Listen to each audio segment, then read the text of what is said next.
আসসালামাইকুম বন্ধুরা, তোমরা সবাই কেমন আছো? দেখো কি নিয়ে আসছি, এগুলো হচ্ছে নুডলস, বুঝছো নি? আজকে নুডলস পাকামো। দেখো গরু মাংস কুচাই লইছি, এখানে হচ্ছে কাঁচামরিচ, পেঁয়াজ, ধনিয়া পাতা, টমেটো কুচিও লইছি, দেখছো নি বন্ধুরা? এখানে আদা রসুন বাটা, এগুলো দিয়ে আজকে আমি দেখো নুডলস এগুলো পাকামো। আর এখানে গাজর আর আলু কুচাই লইছি, দেখছো নি?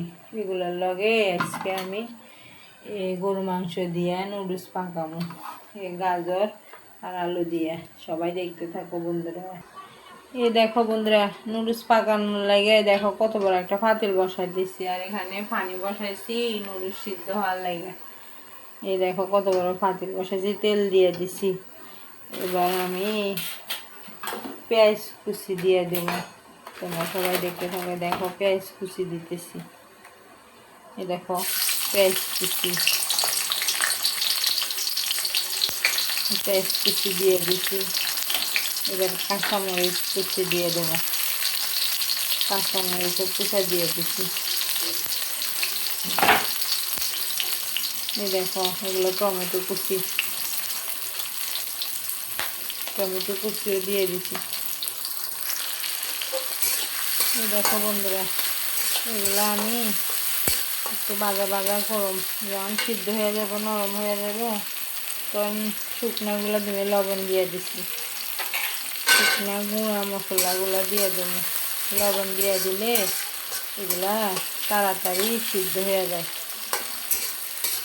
নরম হয়ে যায় তাড়াতাড়ি। বন্ধুরা, পেঁয়াজ টমেটো কাঁচামরিচ অনেকখানি নরম হয়ে গেছে।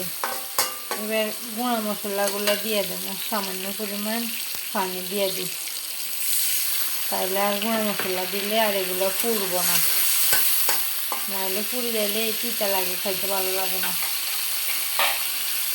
এবার শুকনাগুলো দিয়ে দেবো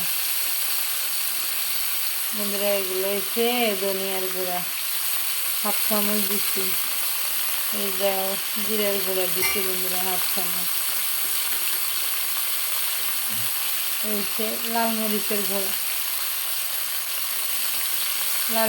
গুঁড়া দিচ্ছি, সেটা মিলে 1/2 চামচ দিয়ে দিচ্ছি বন্ধুরা। এবার আদা রসুন বাটা দেব, এই আদা রসুন বাটা একসাথে দিচ্ছি, 1 চামচ দিচ্ছি। মাংস কমটা বেশি লাগবো না, আর মাংস কিনা ছোটো ছোটো পিস করে নিচ্ছি, তো এতগুলো লাগবো না বন্ধুরা। এবার নুডলসের মশলা দিয়ে দেবো, এই গুঁড়া মশলার লগে এবার নুডলসের মশলা দিয়ে দিচ্ছি, আর 1 প্যাকেট দিয়ে 2 প্যাকেট একসাথে দিয়ে দিচ্ছি নুডলসের মশলাগুলো ভালোভাবে সিদ্ধ হয়ে গেছে। এবার মাংসগুলো দিয়ে দেব,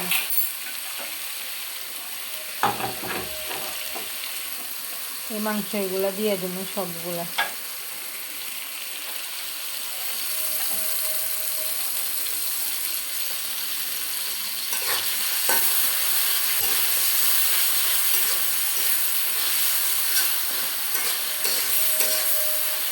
জলগুলোতে ভালো করে একটু কষলে পর আবার জল দেবো, মাংস সিদ্ধ হওয়ার লাগে। শুধু মাংস দিয়ে এই নুডলসগুলো পাকামো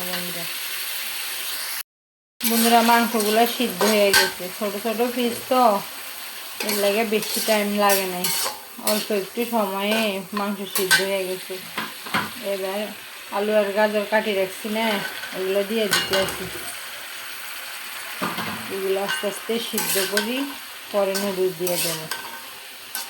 আর এগুলো আস্তে আস্তে সিদ্ধ করো, যেন একদম নরম হয়ে যাব না,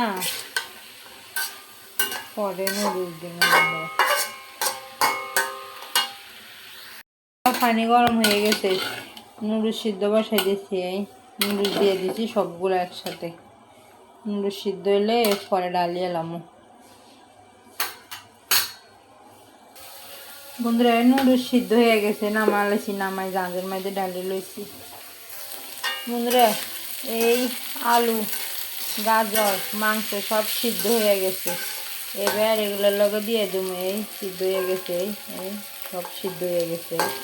এবার গাজর এগুলো নরম হয়ে গেছে। এবার নুডলস এগুলো এটার লগে ডালে দেবো। বন্ধুরা এগুলো এবার সবগুলো এটার লগে মিশিয়ে নেবো। সবগুলো সিদ্ধ হয়ে গেছে। এবার এটার লগে মিশিয়ে লইলে নুডলস রেডি হয়ে যাবে। পরে ধনে পাতা দিয়ে দেবো। আর এগুলো সব মিশিয়ে লই। বন্ধুরা নুডলস হয়ে গেছে, এই একদম হয়ে গেছে, ঝরঝরা হয়েছে। এবার ধনে পাতা দিয়ে দেবো। ধনে পাতা দিয়ে দিলে পরে নামাই ফেলুন, শেষ। তাহলে নুডলস রেডি, কমপ্লিট। বন্ধুরা আর নুডলস রেডি হয়ে গেছে। ধনে পাতা দিয়ে পরে মিশিয়ে লইছি। যদি ভিডিওটা ভালো লাগে লাইক করে দিবেন, কমেন্ট করবেন, শেয়ার করে দিবেন। আসসালামু আলাইকুম বন্ধুরা।